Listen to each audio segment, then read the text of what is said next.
সাল্লাল্লাহু আলাইহি ওয়াসাল্লাম বলেছেন, মান তাআরা মিনাল লাইলি ফাকাল লা ইলাহা ইল্লাল্লাহু ওয়াহদাহু লা শারীকা লাহু লাহুল মুলকু ওয়া লাহুল হামদ ওয়া হুয়া আলা কুল্লি শাইইন কাদির আলহামদুলিল্লাহি ওয়া সুবহানাল্লাহ ওয়া লা ইলাহা ইল্লাল্লাহু আল্লাহু আকবার ওয়া লা হাওলা ওয়া লা কুওয়াতা ইল্লা বিল্লাহ সুম্মা ক্বালা আল্লাহুম্মা ইগফিরলি ওয়া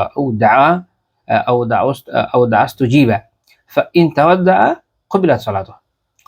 যখন কোনো ব্যক্তি রাতে ঘুম থেকে জেগে উঠে এই দোয়াটা পড়ে, কি দোয়াটা? লা ইলাহা ইল্লাল্লাহু ওয়াহদাহু লা শারীকা লাহ, যে আল্লাহ আপনি ব্যতীত কোনো প্রকৃত ইলাহ নাই, তার আল্লাহ তাআলা ব্যতীত কোনো প্রকৃত ইলাহ নাই, তার কোনো শরীক নাই।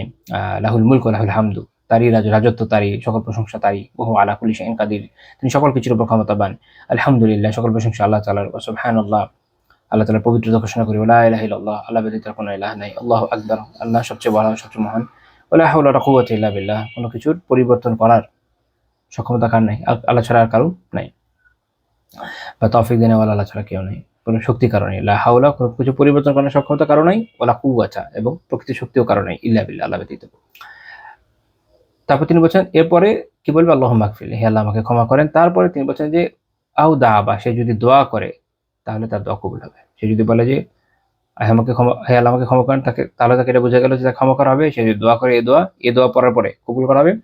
যদি এরপরে সে ওযু করে সালাত আদায় করে, তার সালাতও কবুল করা হবে। সুবহানাল্লাহ। তো এটা একটা বিশাল ফজিলতের বিষয়। রাতে ঘুম থেকে জেগে উঠে এই দোয়াটা পড়ে যদি আপনি 2 রাকাত অন্তত তাহাজ্জুদ পড়তে পারেন, অনেক অনেক ফজিলতের বিষয়।